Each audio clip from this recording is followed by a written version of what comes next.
All right, welcome everyone. This is our episode of monetizing what you can't see, i.e., your knowledge. How do you take an idea and knowledge that you've gained and turn it into dollars? Obviously, that's a little bit different than a physical product. And so we're going to dive into that. I have Anthony here. And Anthony, can you jump in and tell us a little bit more about yourself? Who is Anthony Barr, and why should the sellers or individuals looking to build a knowledge product be listening to you? Sure. Yeah, my name is Anthony Barr. I'm one of the co-owners of G Creative, which is we own Amazon-consultant.com. So we are Amazon consultants for businesses to help to grow their businesses online. Another part of that business is actually the off-platform overall e-commerce business. So graphic design, off-platform PPC, Google, Facebook, all sorts of stuff, websites. So it's all we encompass everything that you can think about as e-commerce, and just making sure that we're giving the knowledge and expertise to our clients to help grow their businesses, whether they're existing or starting off new. And then the other area of business that we have is completely separate, would be a gym. So we actually have a jiu-jitsu gym as well that we teach jiu-jitsu and have professors there that we teach knowledge to kids and adults. And so we're trying to cover all areas that we have expertise in, that we can turn it into some type of business and grow from that. That's amazing. So we're talking about two different knowledge products here. One, the Amazon-consultant.com, where you've monetized knowledge that you've gained. We're going to go into that in just a second. And then two, the jujitsu, essentially, would you call it a school, or what's the general name on the street for I don't think it's a dojo. I think I've heard that before, but it's not Yeah, jujitsu. school's fine. So we are Ricardo Cavalcanti Academy. So it'd be academy or school. Academy or school. Awesome.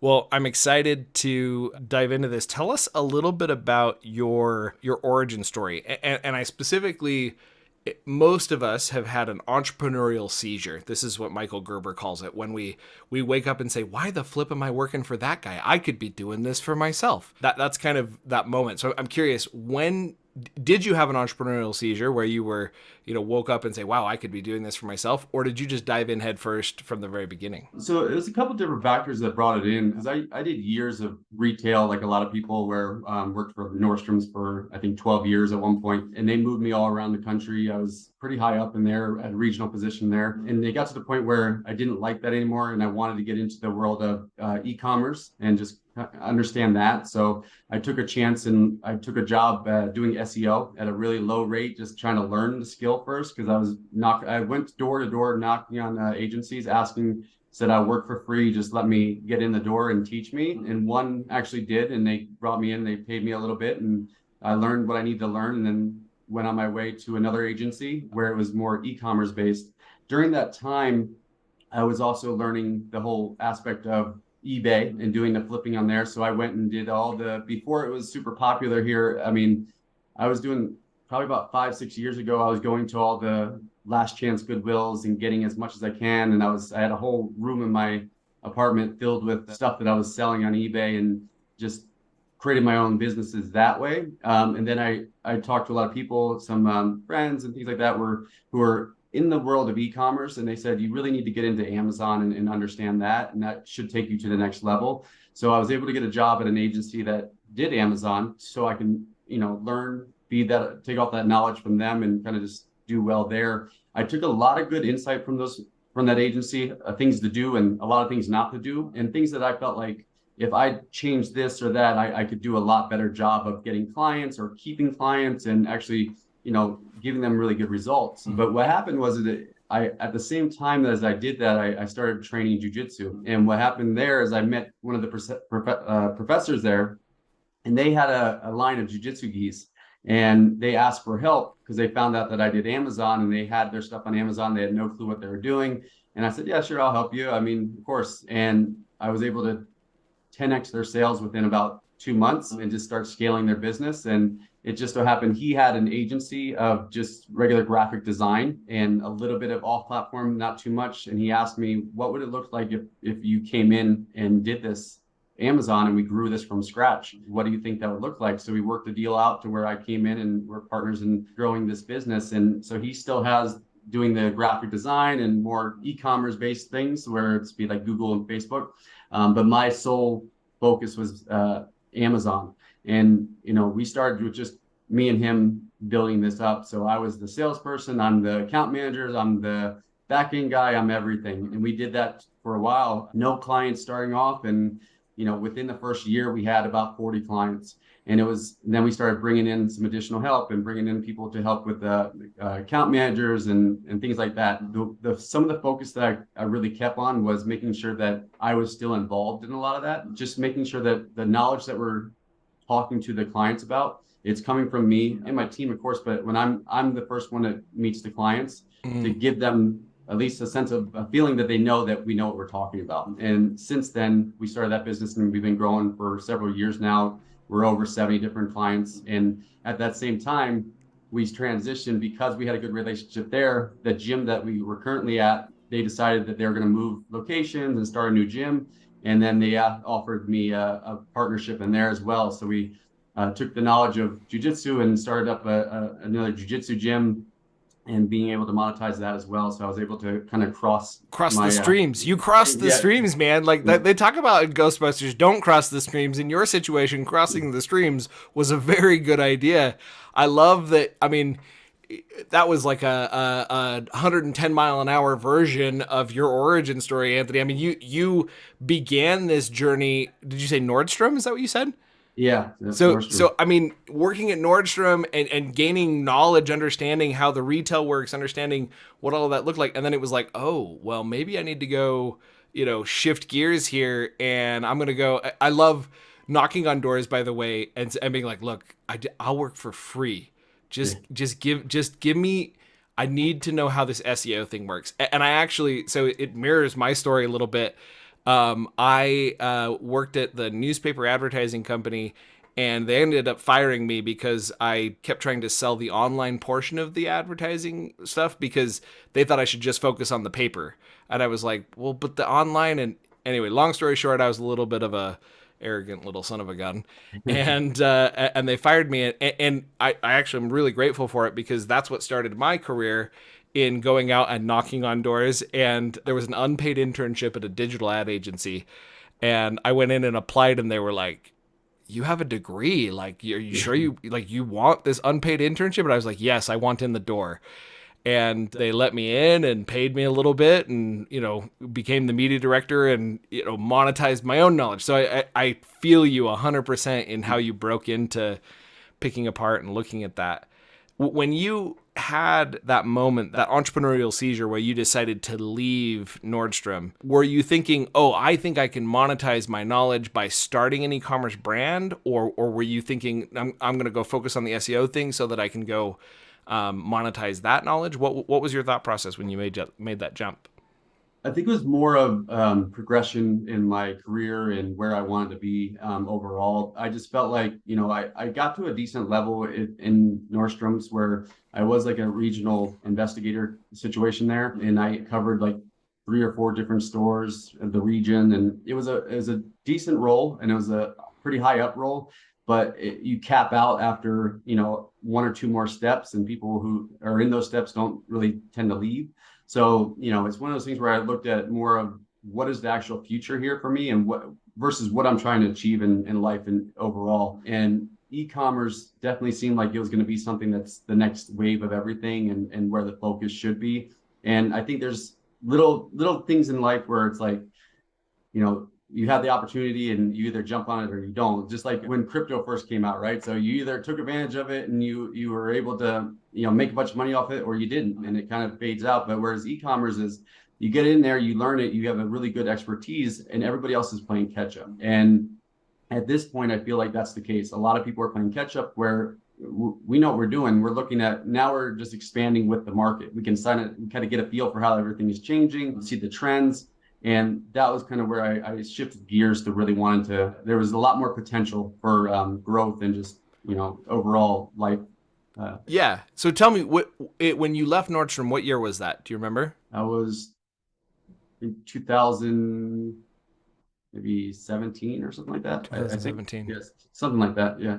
Awesome. So 6 years ago, and you dived off that cliff, and we're now talking. If that was 17, this is 6 years later that you're digging in. You mentioned that somebody said, "Hey, you," and I love that you basically the market told you, hey, I need to learn a skill. And you said, you know what? I know how I'm going to learn a skill. I'm going to go find somebody who will pay me a little bit to learn Mm. that skill so that I can then go somewhere else. So you almost turned these agencies that you went to go work for into a school of sorts so that you could, learn the skill and then go use it elsewhere and provide value while you were there. That's fast because you did that twice, SEO and then, when learning Amazon.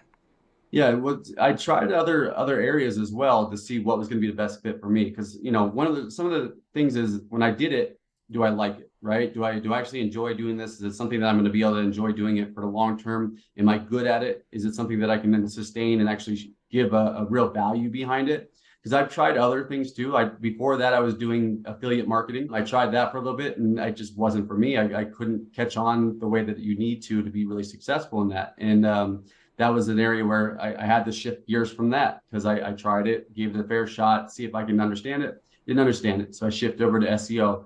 SEO, I understand SEO. I can do SEO. Monetizing it, I wasn't as comfortable as monetizing it as I am with an actual what I'm doing now, where I feel like I'm providing a really strong value for people with this, and it's helping them a lot. So this is where I feel like is a really good fit for me, because my biggest thing is if someone's paying me to do a job, I want them to be happy with what we're doing. And that's been shown to be true for a lot of our clients, where they've been with us for well over 2 or 3 years consistently, and they constantly bring us new clients and they are referring us and all stuff like that. And it's just because we take a lot of pride into knowing that we're trying our best for each one. And I'm very straightforward with clients on how things are going to play out or how things Yeah. are looking. And I don't want to Yeah. give people false hope for things. And I want to make sure that everything's upfront on the table Yeah. for them. So that's a big part of it.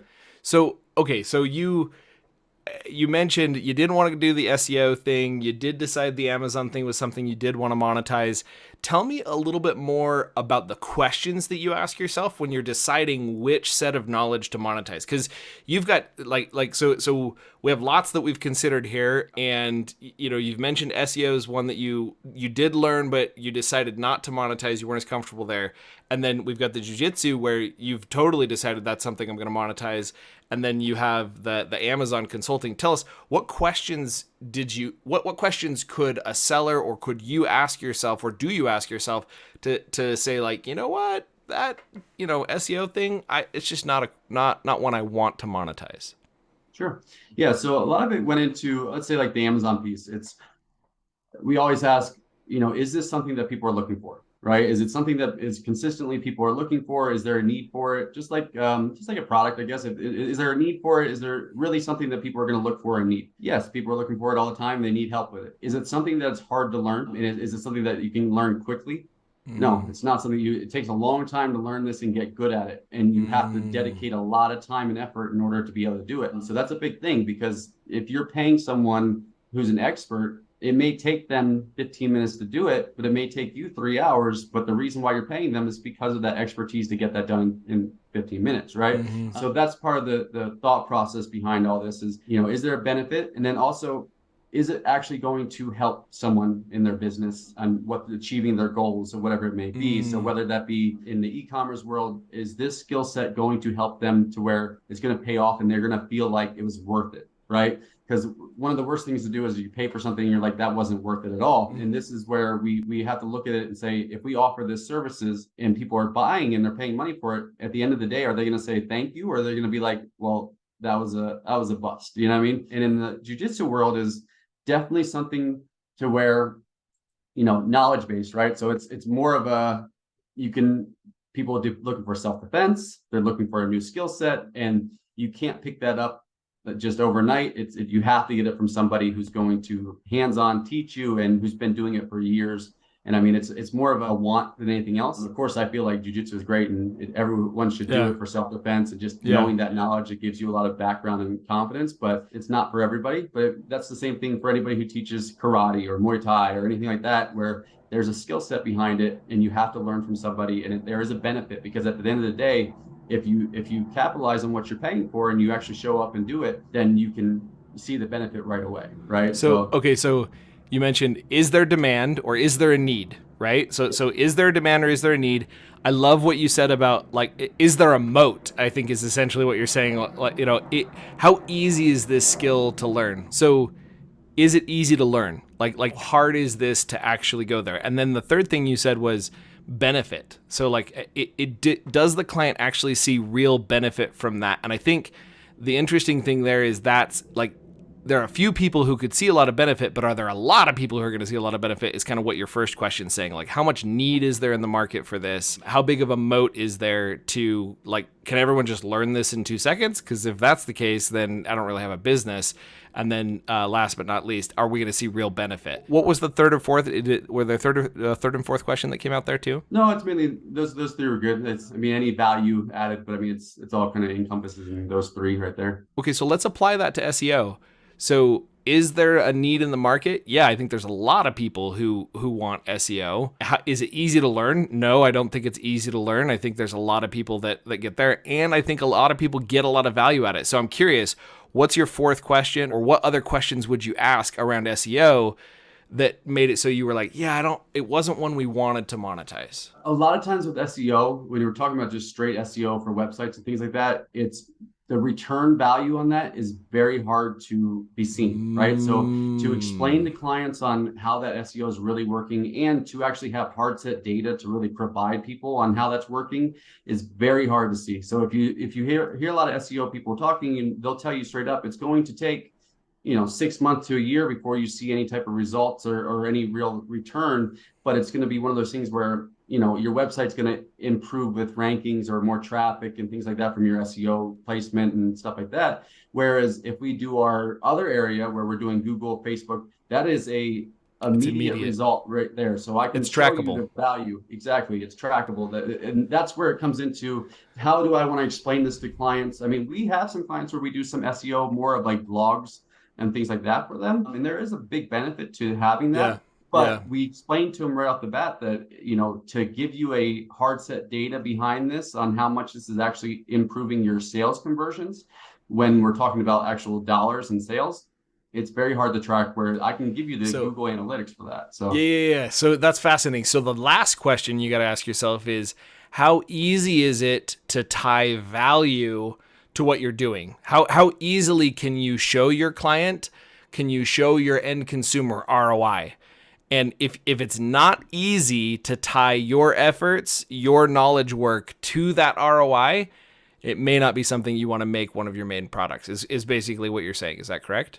Yes, that's all right. So I love that. 4 questions. 1, is there a need in the market? Like, are there people out there who need this? 2, is there a moat to be had? Meaning, is this difficult to learn? Can I actually provide value because it's difficult to learn? And then the next being, does this provide a lot of value to the people that are actually getting it? Like, do they say, wow, I need this, and it's made such a huge difference in me? And last but not least, if I'm looking at this, how difficult is it for me to tie the results of my efforts to my efforts, right? So if it's difficult to prove that ROI, if you're constantly arguing with that client saying, no, really, like, this is working, and they're like, well, it doesn't really look like it's working, prove it. Why are you in that business in the first place? Because they're going to ask for that proof. I love that. Okay, so those are 4 fantastic questions, I think, to ask.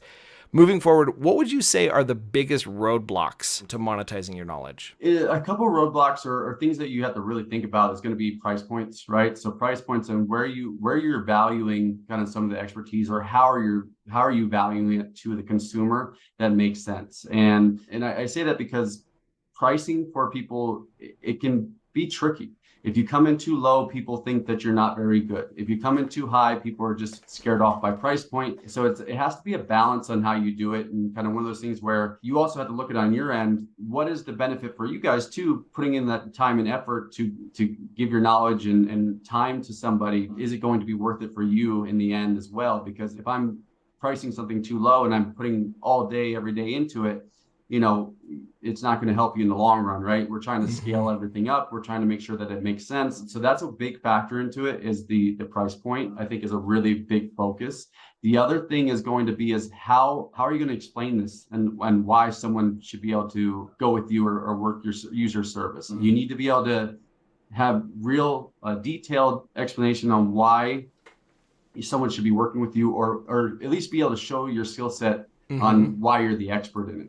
And that's a big factor to it too, is, when we talk to any client, if they have questions, I have no problem answering their questions and giving them the answers to things that we would be fixing for them, just about the fact that I can give you the answers, but you don't know how to do it, right? So it's one of those things where being able to explain what you're an expert in and how to do things, and giving that knowledge away sometimes in just even the first introduction is a big thing, because people, they need to feel like they really believe in you and what your skill set is. So those are two things that I think are the biggest areas. Interesting. So to drill that down, to sum it up, it's essentially like, how easy is this? The roadblock you saw was some things are very difficult to explain the value, like Mm-hmm. difficult to sell, right? So some things are very difficult to sell. And what was the other one that you mentioned?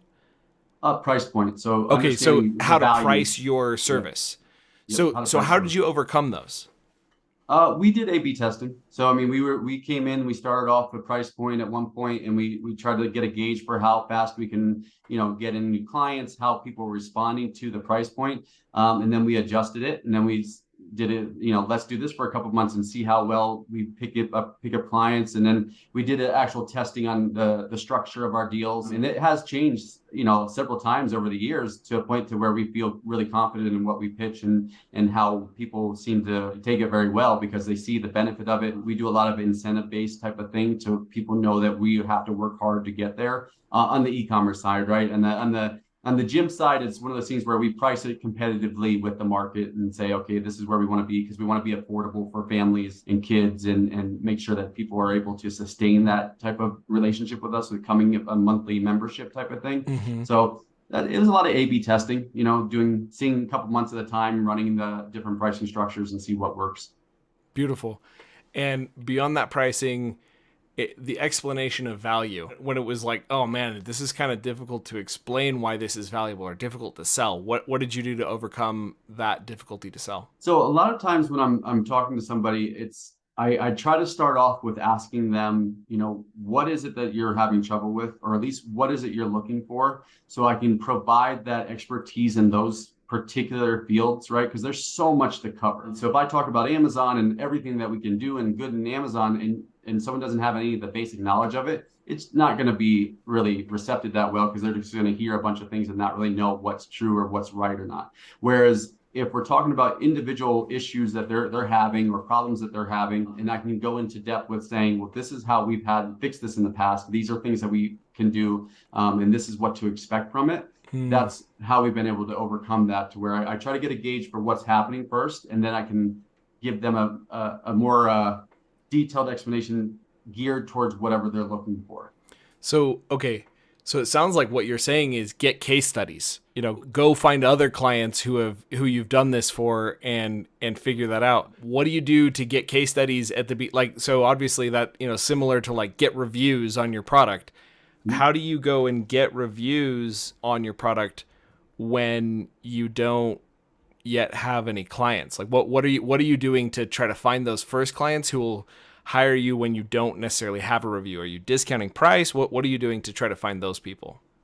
Well, the first one, honestly, the first series of clients we got for the Amazon side, we came in just with our knowledge base of what we do. We were actually higher price in the beginning. We came in and we pitched them on just ourselves. It was one of those things where we pitched them on ourselves. Like, this is what we do. This is our background in this, and this is how we can help. And we explained to them step by step of what we would be doing for them. And then it's after that, it comes to execution.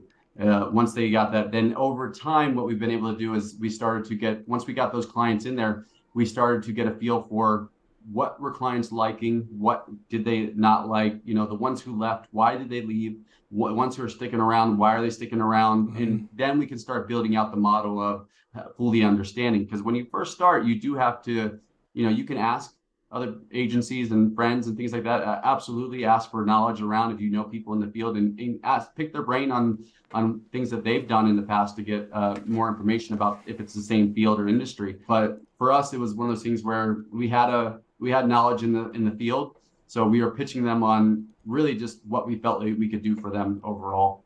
Gotcha. And so you landed a couple of those first clients even at a higher rate because you were selling you essentially. You were like, look, I will come be on your team Yep. and figure this out. Yeah, a lot of it's. I mean, people have to trust that. Amazon is a tricky world. There's I have so many stories of clients coming to me and they said, I've been burned so many times by X, Y, and Z, and I can't trust, I'm really nervous about this. And I tell them, look, I totally understand. I get it. Here's what we do. I'll give you anything you want to know about us. Here you go. And let us show you, why we're good. And the biggest thing is when we first start, I want to make sure that they see results immediately, whether it be content creation or listings created or whatever it may be immediately, and working hard so they know, we're backing them. We treat it like a partnership with them. They know that we're here to benefit what they're doing. And over time, I think it's been a really good strategy for us. I have a lot of clients who they have a lot of trust in us on what they're doing for their business. And I'm really grateful for that. And I feel really good about that for myself, that people are coming to me, these business owners, and they're saying, what should I do with my business here? Should I roll this new product out, or I'm thinking about doing this? And they ask my opinion on it, which is great. I feel like we've been able to establish that trust with them, so they feel confident. Love it. So, as you have kind of picked this apart, looked at it, seen the different ways that you're going there, if you could make a phone call back to Anthony and he's just quit his job at Nordstrom and he's just like, okay, I'm going to go like check out this SEO thing. He's currently on his way to go start shopping around to those agencies. What would you tell him? What would you tell Anthony of the past, going 6 years back into the past to tell him to do differently or anything like that? I would say probably move faster in the Amazon field, get faster in that field. Just really try to pick as much knowledge as you can, maybe expand into other areas as well. So like I was really focused on that SEO portion. And I think what I should have been doing more of is cross-referencing on what else that could lead to, or what it could be helpful with like websites and e-commerce platform in general. Just kind of making that move to really strong the sales portion of it, to where what can I actually sell somebody on as far as the benefit portion of it. So I can't say I would change too much of my past with it, because I feel like it led me to a really good spot here. And I feel really happy with where I'm at. But I think if I could tell myself to get into Amazon a lot sooner and start deep diving in that and giving myself even a couple more years of expertise in that field, that would be even better. And Interesting. So it's obviously there's part of that that's like, well, I'd tell him to get out a crystal ball and get into Amazon faster. The second thing you said, though, I think is going back to one of your 3 points of, what questions we should be asking ourselves about what we should monetize. Because I would be willing to bet, had you done a little bit of digging at the agencies that you were at, how easy is it for this agency that I'm working at for free right now to tie their work to the results? How easy is it for a client to be like, oh yeah, this is totally working and I can see what you're doing is working? And you probably could have interviewed a couple of guys at SEO and they would have, because 6 years ago that was still true. I used to work at an agency back in 2010. It was true then. Well, 2013, but I mean it was true then, right? Like SEO has always been a little bit of a black box that way. So had you moved forward with that lens of like, do I want to learn something that's difficult to prove ROI in? I think you would have shifted away from that and probably naturally found Amazon or the like. That's fascinating.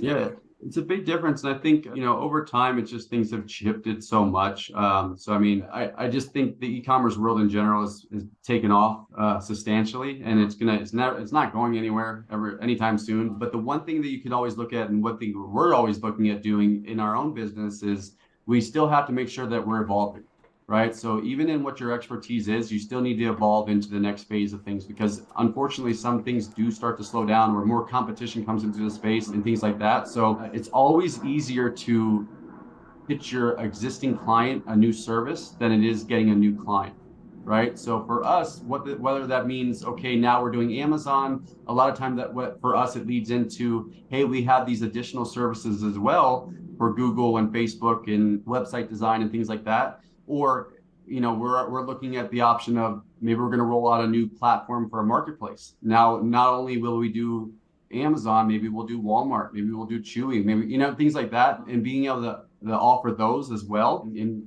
including that into the services, there is a big aspect of thing to keep clients around. And also, you've already proven the trust with them and established a good relationship. So it's easier to kind of pick up new services with existing clients.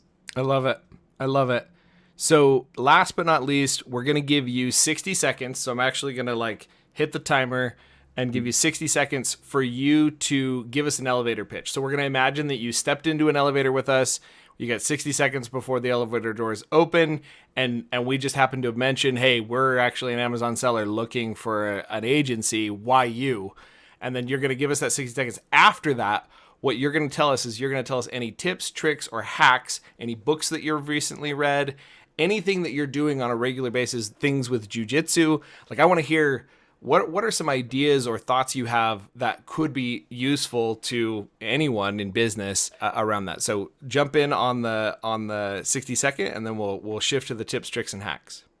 Sure. So, well, I'm Anthony from G Creative. We also own Amazon Dash Consultant. G Creative has been in business since 2001. We started with a lot of Las Vegas shows, casinos. We did a lot of work in those areas. We then moved into more of the e-commerce field and rolled out the Amazon agency platform. We started with 0 clients. We now have over 70 different brands on Amazon. They range from global brands, nationwide brands, startup brands, all different categories. For us, it's not necessarily category specific. It's all about the algorithm and understanding what works on Amazon and using the tools that they offer to our advantage. And that's something that we're experts in. We've helped our clients grow substantially on their business and make sure that we're focused on longevity on the platform, not a quick cash out return. It's all about growing your business, sustaining it, and substantially seeing the improvements across the board. So that's everything we do is in-house. So we're all based in-house. All our clients are our employees are our G Creative employees. We have in-house designers, copywriters, account managers, everything in-house with us, and we're very hands-on across the board. Time. All right. Well, good job, Anthony. I'm impressed. You said it well. Tell us about any tips, tricks, hacks, or books that you've enjoyed over the course of your knowledge monetization career. Yeah, so I think more podcast views. I watched a lot of. I think it's just understanding information from leaders and people who are experts in their fields, and hearing their stories have been really beneficial for some of the pain points that they've gone. Of course, I'm a Joe Rogan listener and a couple other Jocko listener and things like that. That just gets a good feel for people, and not only the same field as I am, but just business owners in general has been a big help for me. And then for the jiu-jitsu world, it's videos, nonstop YouTube videos of new tricks at home, practicing on the dog and everything else, and just constantly keeping my mind wrapped around what I'm enjoying and what I'm trying to be an expert in, and always looking for new pieces of knowledge that come out, reading forums that are on Amazon or just anything that pops up that may be new, and always looking out for any new information that's provided from any of those expert places like Amazon or gyms and things like that. How do you curate that information that you're looking for, like the forums, or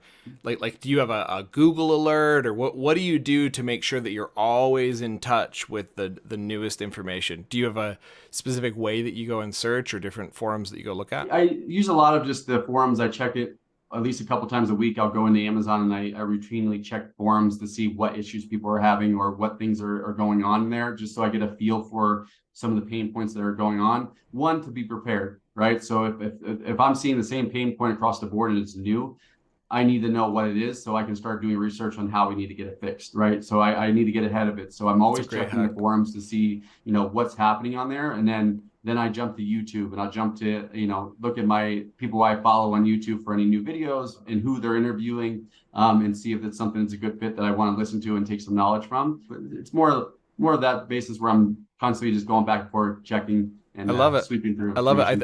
That the forums trick is not one I had considered, and I love that you had there not just to try to solve a specific issue, but to hear and see, like, oh boy, this is coming up in 4 or 5 different threads, or this thread's gone crazy. There's 100 sellers here who are all saying, they've been banned in the same way. And you're like, crap, I've got a guy who's in that category. We probably need to get ready and find out why that's happening. And yeah, I love that. Beautiful. Anthony, those are fantastic tips and tricks. I appreciate you joining us here. If individuals want to get in touch with you, what's the best way to get in touch? Yeah, they can reach out to, you can email me directly at anthony@amazon-consultant.com, or visit our website at amazon-consultant.com and fill out a form or give us a call at our office. Cool. Well, Anthony, appreciate you being here on the podcast, and that's it for now. All right. Thank you so much.